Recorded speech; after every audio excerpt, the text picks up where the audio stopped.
On a vécu une belle journée puisque on notait ce matin sur le champ plutôt de l'emploi de l'économie du haut débit, donc avec la visite de l'entreprise Jouve, avec la présence également d'Yann Ellery qui a apporté effectivement ses connaissances et compétences sur le haut débit et des usages qui peuvent être liés à cette arrivée-là.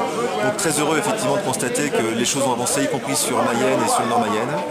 Une après-midi plutôt consacrée donc au développement durable, en particulier la filière bois-énergie, avec dans ces trois dimensions environnementales, puisque bien sûr c'est un point important, mais aussi une dimension sociale, puisqu'on a visité un chantier d'insertion qui travaille donc sur des éclaircies dans les forêts.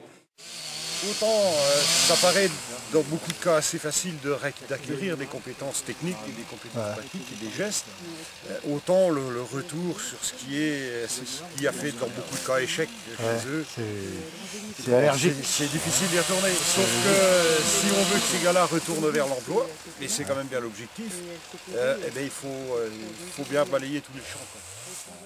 Et puis ensuite donc l'aspect plus économique avec la création de la SIC, donc une société coopérative d'intérêt collectif qui travaille sur l'approvisionnement des chaudières bois. Donc on a vu je crois aujourd'hui un panel très représentatif de la manière dont le pays de Haute-Mayenne s'est saisi de ces questions extrêmement importantes et avec des enjeux forts que constitue donc le bois énergie. Moi l'interrogation quand même, je vois la ressource parce que le débat par rapport à la mise en place d'une filière, au-delà de ce que vous avez évoqué, c'est quand même d'en assurer la pérennité et de s'assurer que la partie destruction finalement de ce qui est le bocage ou de la forêt ne va pas à terme. C'est ce qu'on s'est dit. Des apprentis sorciers.